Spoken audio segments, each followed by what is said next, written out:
Okay, this is Friday, November the 4th, 2011.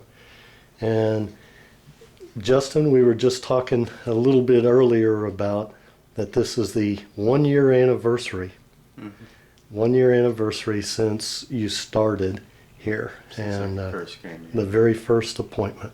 Uh-huh. That's great. Mm-hmm. And we've been working on you more than a typical TMJ type of case, because we started working, and then as we got to working on you, we found out that there was lots of scar tissue, which the scar tissue has accumulated because of allergies and inflammation, and the steroids just did not get rid of the inflammation. Because you, if I remember correctly, at one point you said the doctor in your hometown did a scan and said that the inflammation in your head was off the chart. Isn't Mm-hmm. that what he said? Yeah.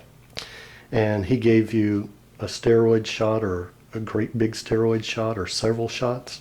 A couple of big steroid shots, yeah. A couple of big ones. And then another doctor gave you cortisone ear drops for Mm-hmm. your ear, and then you were taking them for, what, a whole year? About a year. Yeah.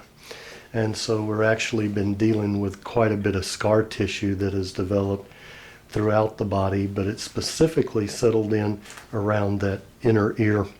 Mm-hmm. And almost like a corkscrew. It's just been pulling and pulling. And so we've been working, and there's been more than the typical amount of physical therapy and cranial work with the balloons, the finger cots, in order to kind of break through all those layers of scar tissue. Yeah. Yeah. So we're towards the end of treatment, and what we're working on here today is behind Justin's right ear, and we're going to be doing all 6 passageways in the nose. We'll be doing the left lower, right middle,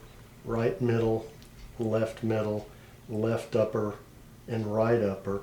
And we'll be doing all those to get an effect behind his right ear, and we'll be doing that with the mouth open. And again, we're working to get the teeth, the occlusion of the teeth to meet better, because for, how long were you wearing the splint? About 2 years, maybe a little more. And the only teeth that hit was the left upper with one left lower? The left back teeth are the only ones that have hit when I bite down for a really long time. But the splint I was wearing for a long time, so that used to be my bite. Good. And then over this last year, there's been changes in how the bite is coming closer and closer together. Yeah, my teeth are coming over each other now, but they're getting close to meeting. There's just a little bit away.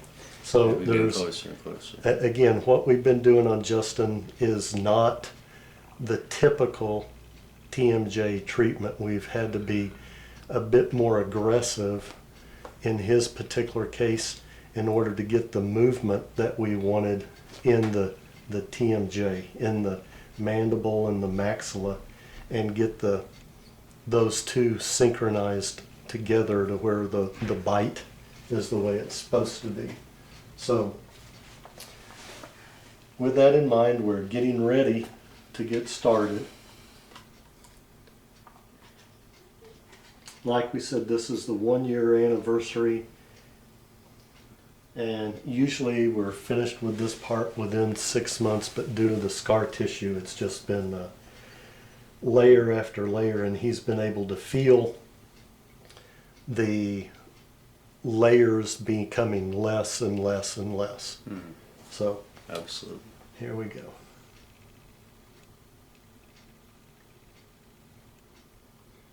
So we're using the finger cot on the blood pressure cuff, a little flat toothpick.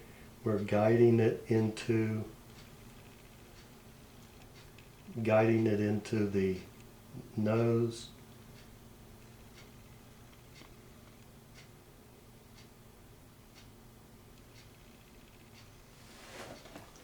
So right now we're in the left lower turbinate.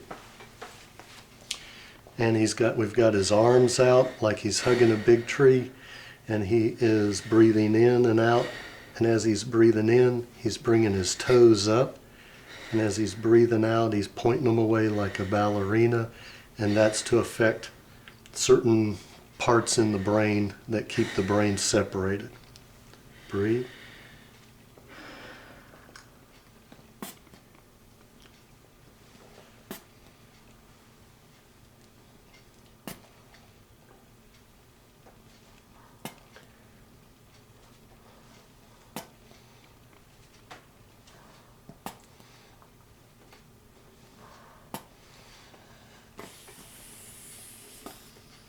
Good. Went through. Wow.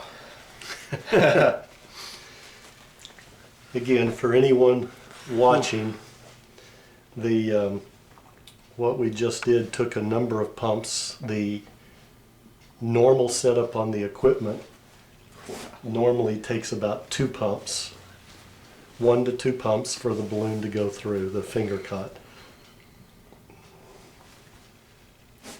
You said, "Wow, what did you? What are you feeling?" I feel like I can think out of this part of my brain now, where before I couldn't really. It feels like something in my brain woke up.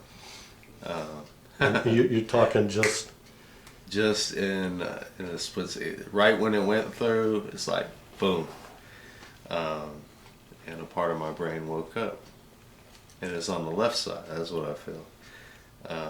Since we did the left lower, it's affecting this left side. Even though we are working behind the right ear to get the spinal fluid to flow there, I felt it on the left side. The way I explain this to Justin and to other patients is it's kind of like if I were shaking your hand, then I'm shaking your hand, but I'm also moving your hand, moving your elbow, and moving your shoulder. And when we're doing this work, I'm specifically moving the sphenoid, but the sphenoid connects to all the other major bones in the skull. And so because that's what we're doing, is we're moving all the bones in the skull. And even though I tell you or him that we're focusing on behind the right ear, we're also focused on moving behind the right ear, moving the left temporal bone where it meets the sphenoid. And that particular one was working on where the sphenoid and the cheekbones, the zygomatic bones. I can feel my teeth, the nerves in my teeth are waking up. And it feels like my teeth are already meeting better. And I can feel, I have more sensation in my teeth, in my upper teeth. So that sensation you're talking about, is it just in the upper teeth, and is it from the midline over, or where is it? Right here, all across this palatine suture. What in the roof does of it? my mouth. The roof of your mouth? The roof of my mouth and the front of all my teeth. The upper teeth? The upper teeth. Upper teeth. That feel kind of like when the dentist tighten braces forward. Or something? What's happening is they're coming forward. My teeth are coming forward toward, to meet in front of my lower teeth, as opposed to being stuck back. Good work. That's what we're working on, is to get this movement. That was good. Yep. So now we're getting ready to work on the right lower turbinate. That's where we're going to place the little instrument, and again we'll be working on getting movement where the cheekbones actually meet up with the temporal portion of the sphenoid on the right, but we're also working to affect behind the right ear where the inner ear, the bones of the middle ear and inner ear actually connect deep inside the head. So we'll place this here over the lip, down into the right inferior turbinate.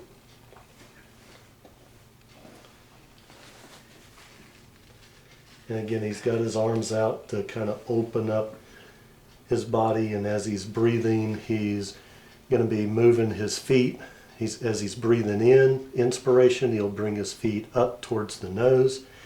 And what he's doing is affecting what we call the falx cerebri in here. And as he's breathing out, we're affecting the tentorium cerebelli. They're two membranes inside the brain that move kind of like the sailboat, like the sail on a boat.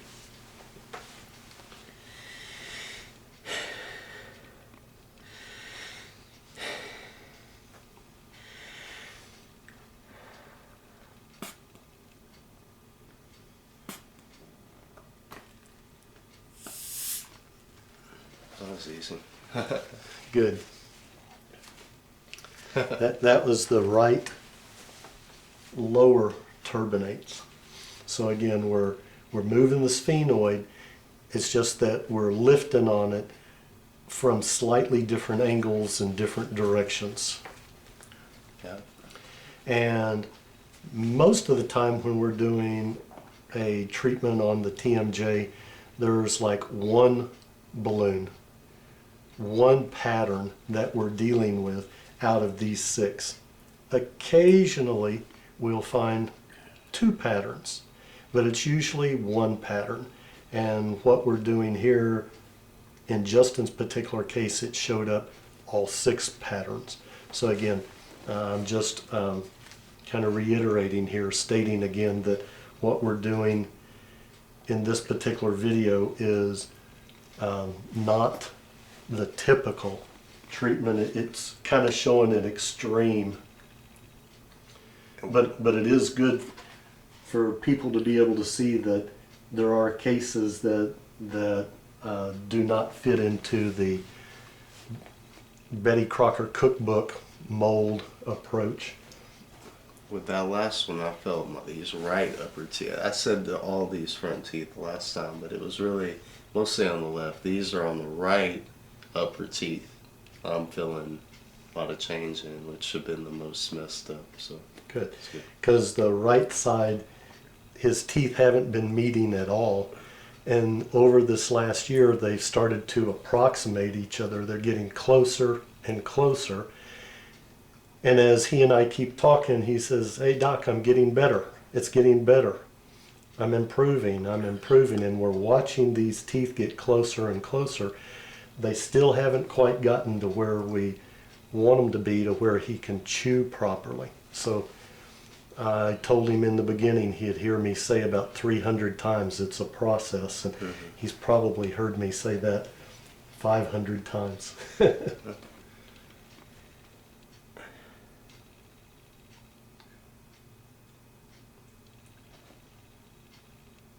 So I just placed the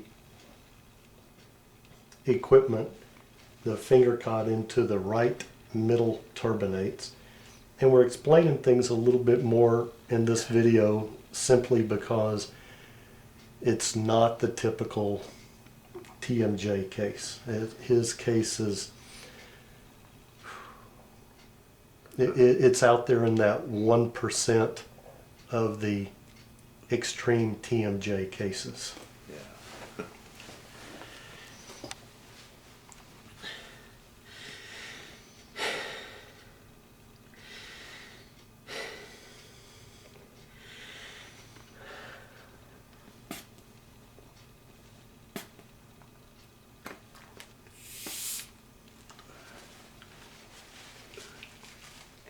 Wow, that's easy. Here's a Kleenex to kind of get some of that oil off.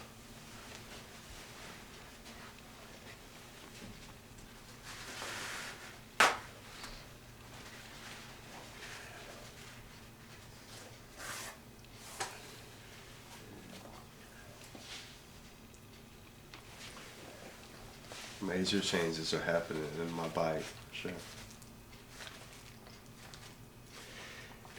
Can't quite put it into words, but yeah. And we keep talking, I keep talking about the occlusion, the bite, and The bite is very important. There are nerves that go from those teeth up to the brain, and there are nerves from those teeth that seem to be associated with various organs. And if those teeth, if the roots of the teeth don't get stimulated, then nerve pathways from the jaw to those organs do not get properly stimulated. And it's the use it or lose it.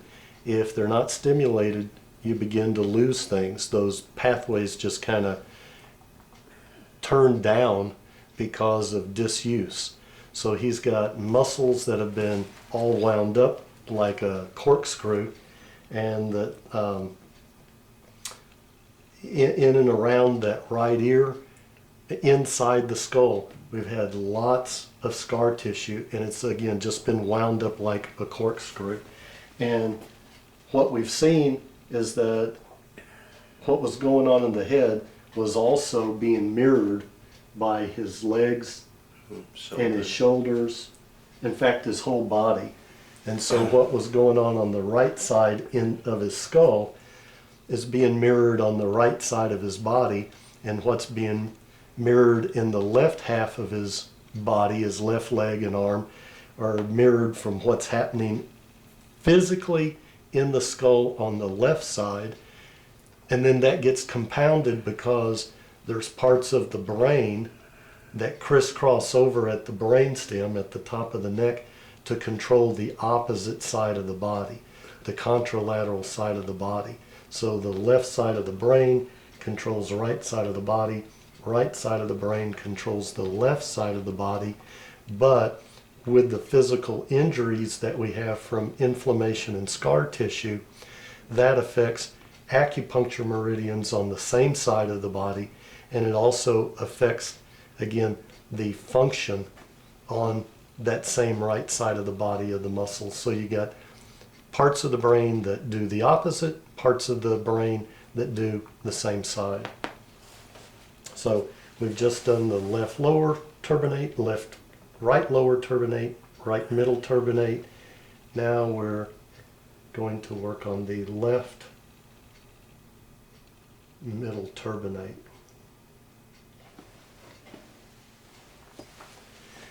Again, we're focusing behind his right ear, but we're also, with this particular one, working to get movement in the left temporal portion of the sphenoid bone.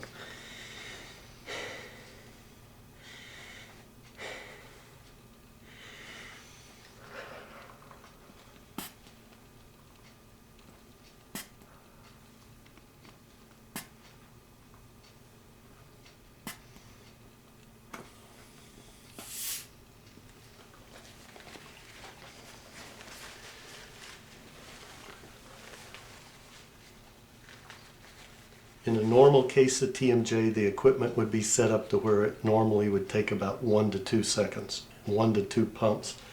And Justin is getting more than his fair share here. Well, that was not a big deal at all. That was easy. I've been through times where we had to do more pressure, so this time is very relaxing, actually. It's easy. It's good to feel it working. It's good to feel it working. It doesn't bother me one bit. Just want to get well, you know. This is the 5th one out of 6, okay? And we will be working on the left superior turbinates, the left upper turbinates. And again, as we're going through with the little finger cot, the whole goal here is to move the sphenoid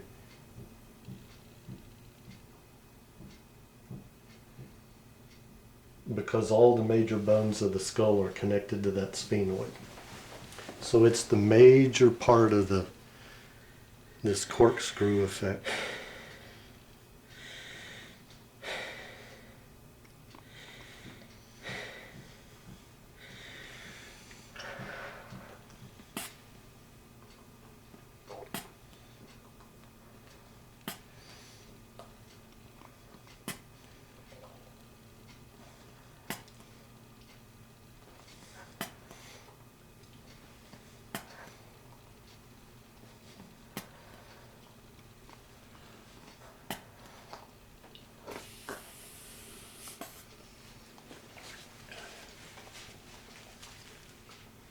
Wow, that one.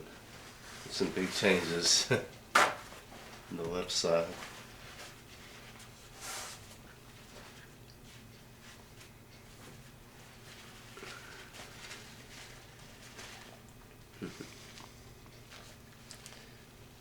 I know we've been saying over and over that there are big changes, and it has been.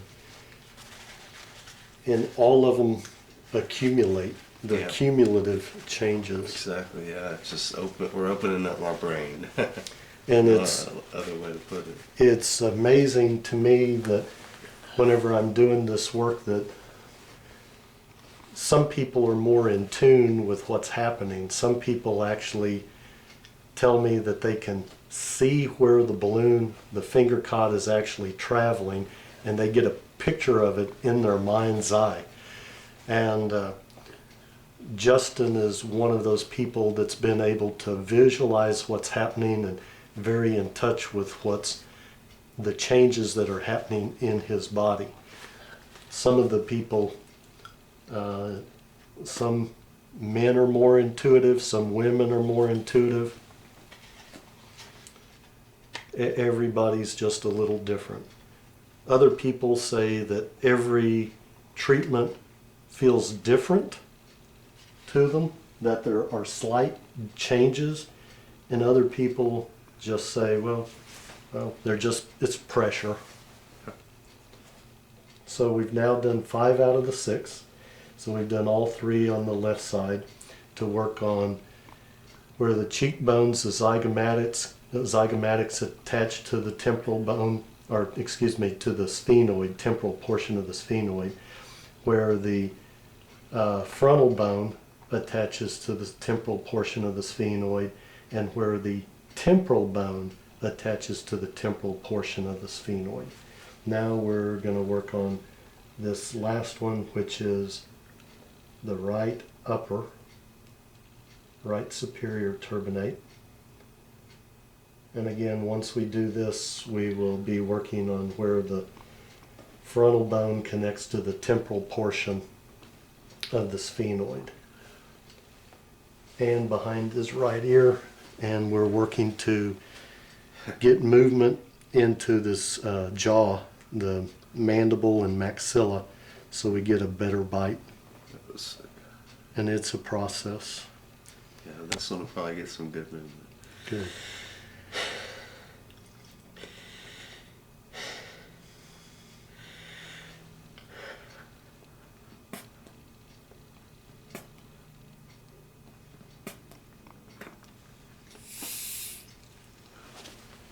Good. Piece of cake.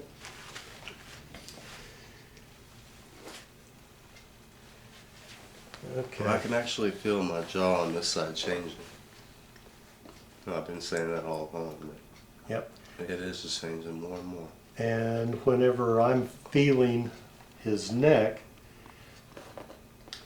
each time we've been doing these things, especially where we're got the mouth open, directly affecting the jaw, or clenching the teeth, some of the muscles in the neck begin to get little knots in them, or big knots in them. And the weak point on him, his right neck muscles were just so tight and wound up that he would get knots over there, but then we end up with some knots in these 13 little neck muscles that attach to the base of the skull. So I'm right now just holding some pressure on the knots in those muscles where I feel them. And then they begin to kind of melt away.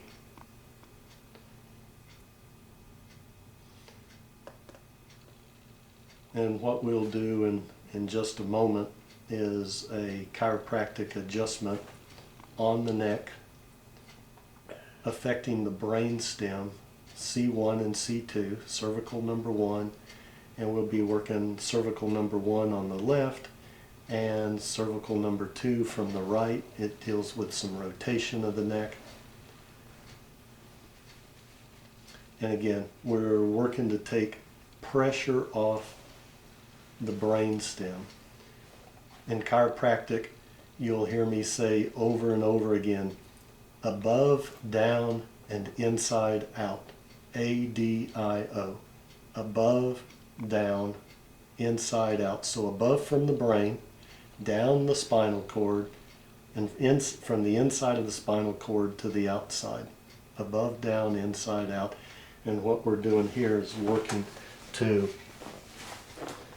take pressure off his brainstem with an adjustment on C1.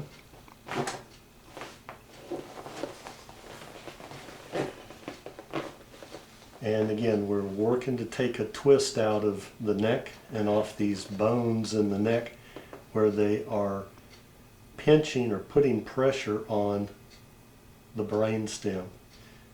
And all those tight muscles in the rotated bone, the muscles pulling out the bones in the neck and putting pressure on the brainstem. So we're adjusted C1 on the left, and we are adjusting C2 on the right. And we're working on some more of these knots that are up here on the upper left portion of his neck. There's a lot going on. It's pretty much affected my whole body. Well, we've been working to unwind the body, and we started out with the deep muscle work, the light muscle work, the cranial massage, the work on the neck to improve blood flow in and out of the brain, then the different patterns that showed up to unlock the skull plates. And then as we did that, it turned out that there was more scar tissue that we were becoming aware of, how much scar tissue. So we started working with some nutrition and some supplements, and Justin's been taking a lot of enzymes that are designed to break up scar tissue, to improve blood flow and break up scar tissue. And then he's actually done a lot of work on his own self through several things that I've taught him with muscle testing and biokinetics, which is something else that we've shared with him. And so he's been able to accelerate his healing tremendously by the amount of effort, time and effort that he has put in at home, which has been more than a full-time job each week. Yeah, that's putting it lightly. Yeah. And then we've also put him on a machine I have called a Megan machine, the Megan bed, and it's got rollers on it with infrared, and the infrared passes through these jade rollers, and it penetrates approximately 3 inches into the skin to improve blood flow. And then the rollers, as they go up and down, they'll actually separate to separate scar tissue. And so we're working right along the spine and up into his head to improve blood flow. His enzymes are then able to reach the scar tissue to help break through it. The machine is then also stretching the scar tissue to help break through it. And then he's using the biokinetics, the new stem, a little instrument from biokinetics, in order to stimulate the thalamus and stimulate the brain stem. And that has been Very helpful. very helpful. Good. To treat many things. Yep. So, what are you feeling, Justin, at the moment? I'm feeling like I'm coming more into touch with reality. I've got a lot of oil in my throat, so it's hard for me to talk very clearly. I feel this right side of my brain waking up. It's all waking up. It's just from where I'm standing here right now, Yeah. near the camera. It's encouraging for me to see the changes that I've seen over the past 6, 7, 8 weeks in you. I'm seeing changes in the eyes, changing in the muscles around the eyes. Your eyes look more alive and alert. I look different, you know, my whole face and my whole head and really my whole body has been transforming over the last few weeks. I've seen where when we first started working with you, everything was just so torqued up to where your face couldn't even show emotions. My whole right side of my face was numb, and the whole right side of my head was numb. Yeah. The whole right side of my body was numb. It's scary. It's a scary. Because you're, what, 25? 25. 25 years old. And it's exciting for me to be able to see the changes coming about when you started smiling again. And I felt like I was getting to know the real Justin. And you told me, you said, I'm not there yet, Doc. I'm not there yet. I'm getting things are changing at a rapid rate. And after what we just did, they're going to be happening even faster. And it could be a week before I'm fully healed and back to normal. So at the rate we're going, that spinal fluid, as you've heard me say many times, acts like hydraulic fluid. And so it starts incrementally pushing those bones into their correct place. It does take time for that spinal fluid to rehydrate those sections of the brain. It's kind of like defragmenting a computer. And that's what we're doing, is we're defragmenting your brain, your computer that runs your body. It's a lot of defragging to do. Yeah, especially when there was that much scar tissue. Yeah. So, hey, I'm happy for you. Yeah, thank you.